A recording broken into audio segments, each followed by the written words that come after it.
My name is Rachel Morrison, and I'm 28 years old. For 3 years, I worked as a junior assistant at Sterling Communications in Manhattan, enduring daily humiliation from my sister-in-law, Victoria, who became the new CEO through marriage and family connections. She treated me like I was worthless, giving me degrading tasks and mocking me in front of the entire office. What Victoria didn't know was that I owned the building where Sterling Communications operated, and several others across the city. The day she fired me in front of everyone, laughing as security escorted me out, was the day I decided enough was enough. Sometimes the quiet ones hold all the power, and revenge tastes sweetest when served with a lease termination notice. Subscribe to our channel to never miss incredible stories of revenge, justice, and personal redemption. Every day we publish new stories of people who transformed pain into triumph. Turn on notifications. The fluorescent lights hummed overhead as I stood in the center of Sterling Communications' open-plan office, surrounded by 40 pairs of eyes. My hands trembled slightly as I held the cardboard box that Victoria had just slammed onto my desk, the universal symbol of termination. "Everyone, gather around." Victoria's voice cut through the morning chatter like a knife. She stood beside me in her Valentino suit, her perfectly manicured hand resting on her hip, a smile playing at her glossy lips. "I want you all to witness this teachable moment." My heart pounded against my ribs. The Manhattan skyline stretched behind the floor-to-ceiling windows, indifferent to the drama unfolding on the 23rd floor of 712 Madison Avenue. Outside, the September morning was crisp and bright.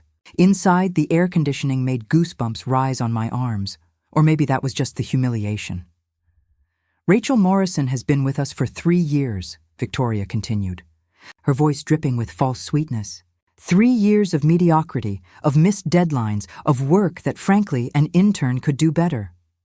She turned to face me directly, her blue eyes cold despite her smile. "Tell me, Rachel, what exactly have you contributed to this company?" I opened my mouth to respond, but she held up one perfectly manicured finger. "Actually, don't answer that. We both know the truth." She turned back to the assembled staff, most of whom looked uncomfortable, some fascinated by the spectacle. "This is what happens when nepotism clouds judgment. My dear brother-in-law thought his little sister deserved a chance in the big city. Well, some people just aren't cut out for New York." The box in my hands felt like it weighed 1,000 pounds. Inside were my few personal items: a coffee mug my mother gave me, a small succulent plant, a framed photo of my dog, Max. 3 years of my life reduced to objects that fit in a cardboard box. Victoria had married my brother Marcus 2 years ago in a lavish ceremony in the Hamptons. I'd been a bridesmaid, smiling in my dusty rose dress while photographing them against the sunset. Back then, I genuinely liked her. She seemed sophisticated, accomplished, different from the usual women Marcus dated. She'd promised to mentor me when I started at Sterling Communications. That promise lasted exactly 1 week. "Security is waiting by the elevator," Victoria announced, checking her Apple Watch with exaggerated boredom. "I trust you can find your way there, or do you need directions? I know navigation isn't your strong suit. Remember the Denver client presentation you showed up 2 hours late to?" "There was a subway delay," I said quietly, my first words since this public execution began. "There's always an excuse with you, isn't there?" Victoria's laugh was light, musical, designed to make her sound reasonable while making me sound pathetic. "That's the problem with your generation. No accountability," I wanted to scream. I wanted to tell everyone the truth, that I'd been late to Denver because Victoria had deliberately given me the wrong flight information. That the missed deadlines were projects she'd reassigned to others at the last minute, then blamed me for not completing. That the mediocre work had been systematically sabotaged, but I said nothing. I'd learned over 3 years that defending myself only made things worse. "Before you go," Victoria said, her voice taking on a theatrical quality, "I want to thank you for teaching us all a valuable lesson. Talent matters, drive matters, and sometimes family connections just aren't enough." She placed her hand on my shoulder in a gesture that might have looked supportive to an outsider. "I genuinely hope you find something more suitable to your skill level. Maybe retail. I hear Starbucks is always hiring." The laughter that rippled through the office was sparse and uncomfortable, but it happened. That sound would haunt me later, the knowledge that some people found my humiliation entertaining. 2 security guards appeared at Victoria's subtle nod. Both were men I'd chatted with countless times in the lobby, shared small talk about weekend plans and weather. Now they wouldn't meet my eyes as they flanked me like I was a criminal. "Gentlemen, please escort Ms. Morrison from the premises," Victoria said with exaggerated formality. "And do make sure she doesn't try to access any company files or property on her way out." As if I would steal from Sterling Communications. As if I needed to. The walk to the elevator felt like miles. My face burned with shame as we passed desks where I'd worked alongside colleagues for years. Sarah from accounting gave me a sympathetic look. James from creative mouthed, "I'm sorry." But most people simply stared at their computer screens, grateful it wasn't them being marched out. The elevator doors opened. I stepped inside, still clutching my box. As the doors began to close, I caught one last glimpse of Victoria, standing with her arms crossed, a satisfied smile on her face. She'd won, or so she thought. The elevator descended, and with each floor something shifted inside me. The shame began to transform into something else, something harder, something that had been building for 3 years, but had finally reached critical mass. By the time I reached the lobby, I'd made my decision. The security guards walked me to the revolving doors of 712 Madison Avenue, my building. The building I'd purchased through my LLC, Morrison Holdings, 4 years ago when I was 24 years old. The building that generated $3.2 million annually in rental income. The building where Sterling Communications occupied floors 22 through 24 under a lease that was about to become very, very interesting. Outside, the September sun felt warm on my face. The shame was gone now, replaced by a calm clarity. I pulled out my phone and dialed a number I knew by heart. "Matthews & Associates Law Firm. How may I direct your call?" "Catherine Matthews, please. Tell her Rachel Morrison is calling about the Sterling Communications lease." While I waited for Catherine to pick up, I watched people stream past me on Madison Avenue. Business people in sharp suits, tourists with cameras, delivery workers navigating the crowded sidewalk. New York City at 10 a.m. on a Thursday morning, alive and indifferent to individual dramas. "Rachel." Catherine's warm voice filled my ear. "Please tell me you're finally ready to do what we discussed." Catherine Matthews had been my attorney since I started Morrison Holdings 6 years ago. When I was fresh out of Columbia with my MBA and sitting on a $12 million inheritance from my maternal grandmother. Grandma Elizabeth had been a real estate mogul before women in real estate were common.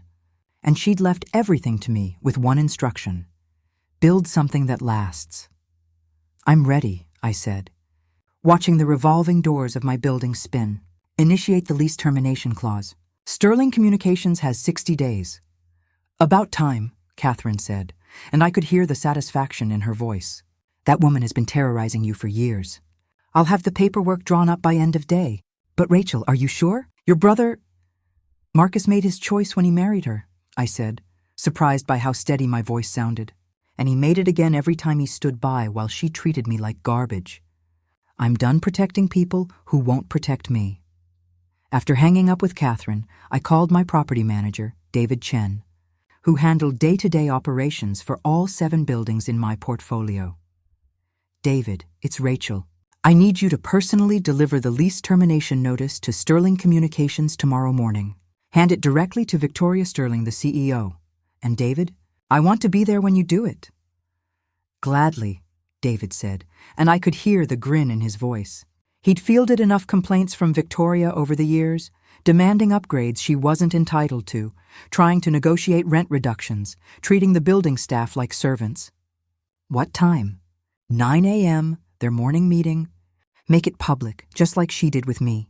That night, I sat in my Tribeca loft, purchased with my own money, never mentioned to my family, with my golden retriever Max at my feet, and I drafted an email to my brother. Not to Victoria, to Marcus. "Marcus, by now, Victoria has probably told you she fired me today. What she probably didn't tell you was that she did it in front of the entire office, made a spectacle of it, humiliated me deliberately and cruelly. For 3 years, I've endured her treatment because you're my brother and I love you. I've made excuses for her behavior. I've convinced myself that maybe I really was incompetent, that maybe I deserved the way she treated me. But I don't deserve it. And I'm done accepting it. Tomorrow, Sterling Communications will receive a 60-day notice of lease termination for their space at 712 Madison Avenue. You see, Marcus, I own that building.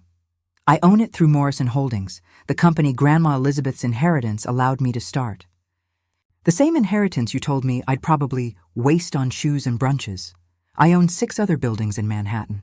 I'm worth approximately $45 million. And I've been working that mediocre junior assistant job because you begged me to. Because you said it would help Victoria establish credibility in her new role as CEO. Because family helps family. Well, family also respects family. And your wife has shown me nothing but contempt since the day she took that position. The lease termination is legal and binding. Sterling Communications can relocate or negotiate a new lease, with a 40% increase in rent and significantly less favorable terms. That's business. I love you, Marcus. But I love myself more. And it's time I started acting like it. Rachel, I didn't send it immediately. Instead, I poured myself a glass of wine and walked to the floor-to-ceiling windows overlooking the Hudson River. The city lights sparkled like scattered diamonds across the dark water. Somewhere out there, Victoria was probably celebrating her victory. Maybe over dinner at some overpriced restaurant. Laughing about the pathetic little sister-in-law she'd finally gotten rid of. Let her enjoy it. She had less than 12 hours left. The next morning, I dressed carefully. Not in my usual junior assistant attire of modest dresses and cardigans, but in a Tom Ford Navy suit that had cost more than a month of my Sterling Communications salary. Louboutin heels, Cartier watch, the armor of success, visible to those who knew what to look for. David met me in the lobby of 712 Madison Avenue at 8:55 a.m. He carried a leather portfolio containing the lease termination notice, professionally prepared by Catherine's firm, embossed with the Morrison Holdings logo. "Ready?" he asked, his dark eyes sympathetic but professional. "I've been ready for 3 years." We rode the elevator to the 23rd floor in silence. My heart was racing, but not from fear, from anticipation. From the knowledge that sometimes justice doesn't come from being the bigger person. Sometimes it comes from being the person who holds all the cards. The Sterling Communications office was in full morning meeting mode. Through the glass doors, I could see Victoria at the head of the conference table, mid-presentation. The same conference room where she'd humiliated me countless times, where she'd taken credit for my ideas, where she'd made me feel smaller than small. David and I waited until she paused between slides. Then we walked in. Victoria's face went from confusion to shock to fury in the span of 3 seconds. "What are you doing here?" she demanded, standing abruptly. "Security! We have an intruder." "Actually," David said smoothly, setting the leather portfolio on the conference table, "Ms. Morrison is here in her capacity as the owner of this building. I'm David Chen, property manager for Morrison Holdings. And you, Ms. Sterling, are receiving formal notice of lease termination." The conference room went dead silent. Victoria's face turned an interesting shade of red. "This is insane. You can't just terminate a lease. We have a contract. We have rights." "You absolutely have rights," I said, speaking for the first time. My voice was calm, steady, nothing like the trembling girl from yesterday. "Your lease includes a 60-day termination clause that can be invoked by the landlord with cause. That cause being consistent, complaints about your treatment of building staff, multiple lease violations regarding modifications to the space without approval, and general breach of professional conduct." I watched the realization dawn on her face, watched her connect the dots. Morrison Holdings. Rachel Morrison. The building she'd worked in for 2 years was owned by the mediocre assistant she'd fired yesterday. "You," she started, but David interrupted by opening the portfolio. "The formal notice is here, with all relevant documentation. You have 60 days to vacate the premises or negotiate a new lease. Given the current market rates for premium Madison Avenue office space, I'd suggest starting your search immediately." Marcus burst through the conference room door at that moment. He must have received my email. His face was pale, his usually perfect hair disheveled like he'd been running his hands through it. "Rachel, wait," he began. "No, Marcus," I cut him off. You don't get to ask me to wait. Not anymore. For 3 years I waited. I waited for you to notice how your wife treated me. I waited for you to defend me. I waited for you to act like my brother instead of her husband. I'm done waiting. Victoria found her voice again. You vindictive little... Careful, Catherine Matthews said, appearing in the doorway behind Marcus. My attorney moved into the room with the confidence of someone who'd won countless boardroom battles. Any threats or disparaging remarks made in front of witnesses can and will be used in the harassment lawsuit we're prepared to file. Harassment lawsuit? Victoria's voice pitched up. I haven't harassed anyone. You fired Ms. Morrison in a public spectacle, Catherine said, pulling out her own folder. We have written testimonies from 12 employees who witnessed the event. You've created a hostile work environment documented in emails, which we obtained through discovery requests. And you've violated several labor laws regarding wrongful termination. I watched Victoria's confidence crumble. This woman who'd seemed so powerful, so untouchable, was just a bully. And bullies only have power when you give it to them. The lease termination stands, I said firmly. You have 60 days. Use them wisely. I turned to leave, then paused. Oh, and Victoria, that thing you said about retail and Starbucks? I actually considered buying the Starbucks franchise in this building. Decided against it. Coffee shops are too much drama. But I did just close on the building where your parents have their penthouse. Small world, isn't it? The look on her face was worth every moment of humiliation I'd endured. Marcus followed me into the elevator. Rachel, please, let's talk about this. We're family, are we? I asked, finally looking at him. Because family doesn't stand by while someone they love gets destroyed. You knew what she was doing to me, Marcus. You knew, and you chose her comfort over my dignity every single time. She's my wife, and I'm your sister. The words burst out of me, 3 years of hurt and anger compressed into 5 words. I've been your sister your entire life, Marcus. She's been your wife for 2 years. 2 years! And in that time, you've let her treat me like garbage because it was easier than standing up to her. The elevator descended. Marcus stood against the wall, his hands in his pockets, looking more defeated than I'd ever seen him. I didn't know about the buildings, he said quietly. About your company, about any of it. Why didn't you tell me? Because you made it clear what you thought of me, I said. Remember when Grandma died? You told me I should let you invest the inheritance because I'd just waste it. You literally said women my age don't understand money. So I built a $45 million empire in secret because it was easier than fighting for your respect. The elevator doors opened onto the lobby. I stepped out, then turned back to face my brother. I don't want to lose you, Marcus. But I'm not going to sacrifice myself to keep you anymore. If you want a relationship with me, you need to decide if you're willing to have one with someone who won't let you or your wife walk all over her. Think about it. You know where to find me. The weeks that followed were surreal. Victoria tried everything, lawyers, family pressure, even a tearful call to our mother claiming I was being cruel and vindictive. But the lease termination was airtight, and Sterling Communications had to relocate. The harassment lawsuit settled out of court for an undisclosed sum that I immediately donated to organizations supporting women in business. I didn't need Victoria's money. I needed her to understand there were consequences for treating people as less than human. Marcus and I didn't speak for 2 months. Then one Saturday morning, my doorbell rang. He stood there holding 2 coffees from the bagel place we used to go to as kids in Queens, before either of us had money or success or complicated marriages. Can we talk? He asked. We talked for 6 hours. He told me about the pressure he felt to support Victoria's career, about his own insecurities about not being as successful as his wife. I told him about every humiliation, every moment I'd bitten my tongue, every night I'd cried because my own brother wouldn't defend me. I filed for divorce, he said finally. Last week? Not because of the building thing. That was just the wake-up call I needed. I've been miserable, Rachel. Trying to be the man she wanted instead of who I actually am. Defending the indefensible because admitting she was wrong meant admitting I'd made a mistake marrying her. I didn't feel triumphant hearing that. Just sad. Sad for the time we'd all lost, the damage that had been done.